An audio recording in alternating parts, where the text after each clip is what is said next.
안녕하십니까. 지분부동산의 진심이고 강남역에서 법무사 사무실을 운영하고 있는 이범주 법무사입니다. 오늘은 중랑구에 위치하고 있는 아파트에 있는 지분 물건인데요. 사람들이 중랑구 하면 서울에서도 금액적인 부분이라든지 가치가 좀 아직까지는 관심을 좀 주지 않는 지역 중에 하나인데요. 중랑구 일대가 좀 다세대가 많아요. 나와 있는 것 중에 아파트가 지분으로 나와 있어서 소개시켜 드리고자 좀 나오게 됐습니다. 사건 번호는 25타경 12,987이고요. 세대수는 한 565세대 정도 되고 준공연도는 1990년대 되었고 한 35년 정도 된 아파트라고 보시면 돼요. 걸어서 도분 10분 이내에 7호선 시가정력이 있어서 강남역까지 30분 이내에 출퇴근할 수 있고, 그리고 초중고 500m 반경 내에 다 있기 때문에 주위에 보시면 알겠지만 공원이라든지 조용하죠. 한적하고 야산도 있어갖고 주위의 자연환경이 좀 뛰어나다고 볼 수 있을 것 같습니다. 어르신들께서 등산도 하고 막 조용한 분위기를 좋아하시는 분들은 참 좋을 것 같아요. 나와 있는 아파트는 오늘 기준으로 네이버에서 호가 기준으로 2층 기준으로 올 수리된 집이 6억 5천에서 6억 8천에 나와 있어요. 호가 기준으로 했을 때 한 1억 3천 정도 되는데 감정가가 1억 4천 7백이라서 실질적으로는 좀 감정가가 좀 다소 높게 책정되어 있지 않나라고 생각합니다. 감정가가 좀 높다 보니까 실거래를 잘 파악하셔가지고 거기에 맞춰서 이제 입찰을 하셔야 됩니다. 요거는 이제 부모님이 보유하고 계시다가 사망으로 인해서 자식분들이 상속을 받았는데 5명이 있으셔가지고 법정 상속된 5분의 1 갖고 계시고 5명 중에 한 분이 공유자가 살고 계시고, 근데 그분이 아닌 다른 거주하지 않는 다른 공유자의 지분이 채무관계로 인해서 경매로 나왔다고 보시면 됩니다. 부동산 등기부 등본을 보면 소유권에 관련해서 그 연역이 나와 있거든요. 연역들을 살펴보다 보면 그런 스토리를 좀 알게 됩니다. 공유자 중에 한 명이, 형제 중에 한 명이 살고 있기 때문에 다른 권리 분석을 할 게 없습니다. 유찰이 된 상태라서 지금 이해차 기일이 3월 4일 날 나와 있어요. 근데 지금 이게 1억 1,760만 원이라서 지금 현재 나와 있는 걸로 호가로 봤을 때 실거래가가 한 1억 3천 정도에 형성돼 있기 때문에 다음 차수에서 들어가도 괜찮지 않을까 생각하고 있습니다. 저 같은 경우는 연수익률을 30%로 보고 때문에 30% 보게 된다면 제가 투자하는 금액이 한 1억대라면 팔 수 있는 게 1억 3천이라고 얘기했잖아요. 제가 입찰한다면 저는 1억대 초반으로 이제 입찰이 들어가는 스타일이죠. 1억 500에서 1000 정도 사이는 제 스타일이라면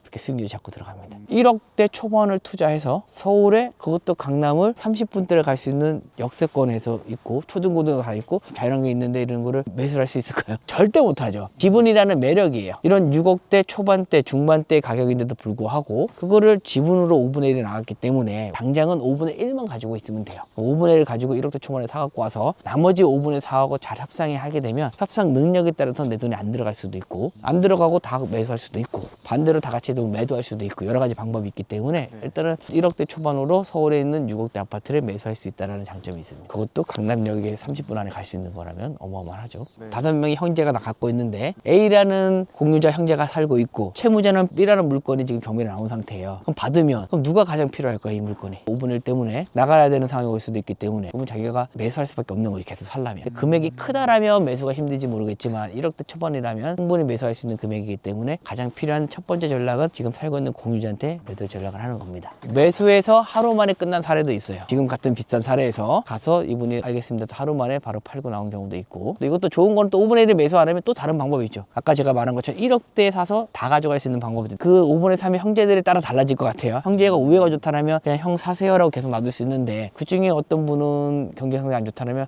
속으로 이거 빨리 수익화 시키고 싶은데 형이라서 말은 못하겠고 했는데 제3자가 끼워주면서 제3자를 이용해서 빠르게 좀 매도할 수 있다고 푸시할 수도 있는 거죠. 많아요. 사실은 케이스를 보면 대부분의 사람이 매도는 같이 하고 싶은데 형 때문에 못해서 저희를 통해서 저희한테 비용을 지급해주고 소송이라든지 인도명령 신청을 하려고 이렇게 서포트를 해주는 경우도 많아요. 다양한 거죠. 공유자한테 매도해도 되고 형제하고 얘기해서 같이 팔아도 되고, 근데 그 들어가는 비용은 형제들이 또 내줄 수도 있는 거고 상황에 따라서 그 대화를 통해서 많은 내용을 알게 된다면 이런 전략도 쓸 수 있고 저런 전략도 쓸 수 있기 때문에 출구 전략은 명확하기 때문에 손해는 볼 수 없는 물건이다 보시면 돼요. 둘러보는 이유 자체는 일반 경매랑 비슷해요. 입찰 가격을 산정하는데 제가 아까 전에 말씀드린 것처럼 네이버에서 호가가 지금 2층에 올 수리된 게 6억 5천에서 6억 8천에 나왔다고 그랬잖아요. 저희는 안타깝게도 보시면 3층 304호인데 요 라인이 4호 라인이거든요. 수리가 안 돼 있는 것처럼 느껴지기 때문에 실거래 자체가 1억 3천 언더로 되지 않을까 좀 예상을 해요. 근데 외부는 어쨌든 인테리어는 안 되는 것 같으니까 내부 한번 보시고 좀 더 얘기를 나눠보면 될 것 같아요. 상당히 조용하죠. 근데 여기서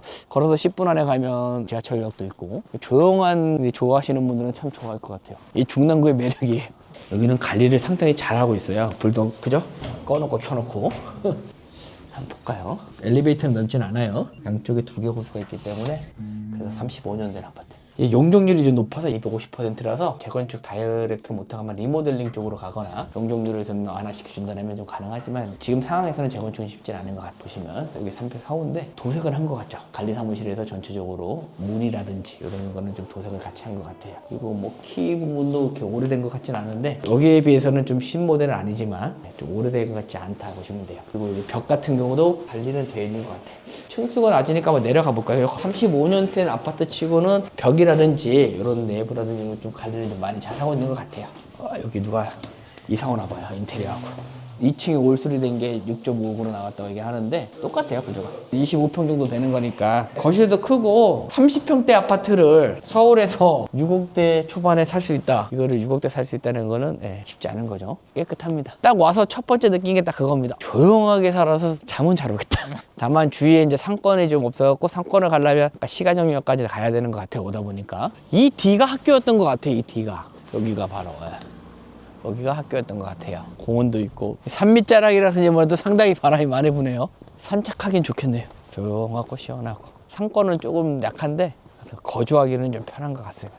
용마산 동행길, 용마산 있고 위쪽으로는 망우산 있고 동쪽으로는 아차산, 이 세 개의 산으로 이렇게 이루어진 것 같아요. 그죠? 중랑구 거의 일대를 다 감싸고 있는 것 같아요. 한적한 거 좋아하시는 분들이라든지 좀 조용한 주거시설을 원하고 강남 일대에서 30분 안에 좀 갈 수 있는 그런 거 원하시는 분들은 6억대 초반대에서 충분히 매수할 수 있는 금액이고 또 지분으로 하다 보니까 1억대 초반이면 충분히 매수할 수 있는 거 같아요. 5분의 1씩 형제가 있는 게 가장 재미있어요. 풀어내기가. 형제끼리 있을 게는 다양한 게 많이 나와요. 좀 재미있습니다. 형제라 해서 다 우애가 좋으면 좋은데 대부분의 우애가 그렇게 크게 다 좋은 집은 많이 없어요. 그분은 1억을 매수하든가 1억을 받고 어디 나가야 되는데 선택을 하셔야 되겠죠. 내 목은 1억인데 1억을 받고 어디 나갈 데가 서울에서 있을까? 스토리가 재밌어요. 지분을 하다 보면 슬픈 것도 있고 재미있는 것도 있고 풀어가는 재미가 있어서 그래서 지분은 어려우면 어렵수록 더 힘들다 그러는데 저는 이제 어려우면 어려울수록 더 풀어나가면 수익률이 더 배가 되고 그래도 재미있고 확실한 거는 일단 손해를 안 보니까 학교를 이쪽으로 올라가나 보다. 원래는 일반 물건도 많이 봤었는데 제가 하다 보니까 제가 가지고 있는 자본금 내에서 큰 가치가 있는 물건을 고르는 게 뭐일 수 있을까 고민하다 보니까 지분으로 접근하는 게 작은 자본금으로 가치가 좋은 물건을 좀 할 수 있어서 계속 지분만 하고 있습니다. 지분 정기 결과 2월 구정 끝나고 이제 바로 진행하는데 일단 물건 가치를 분석할 수 있는 눈을 좀 길러드리고 부동산 종류별로 아파트, 토지, 다세대, 도로별로 하나하나씩 저희가 기본부터 알려드리면서 낙찰 받으면 제가 하나부터 10까지 케어할 수 있는 반이라고 생각하시면 될 것 같아요. 강의 수강 내에 낙찰받는 사람은 거의 드물 거예요. 근데 끝나고 나서 그냥 모르는 척 한다는 게 많아서 제가 그거를 애초부터 봉사하고자 한 달에 한 번씩 오프라인을 만들어서 일자를 같이 모여서 같이 의논도 하고 어떤 물건에 또 입찰 들어가서 낙찰받는 것도 공유하면서 오프라인을 모임하고 있습니다. 보통 한 모이면 한 30명 정도 나오는데 모여갖고 저번 달에 성과 내신 분들 얘기도 들어보고 그리고 요즘에 벽면은 또 어떻게 흘러가고 있는지 대출 부분은 또 어떻게 흘러가는지 서로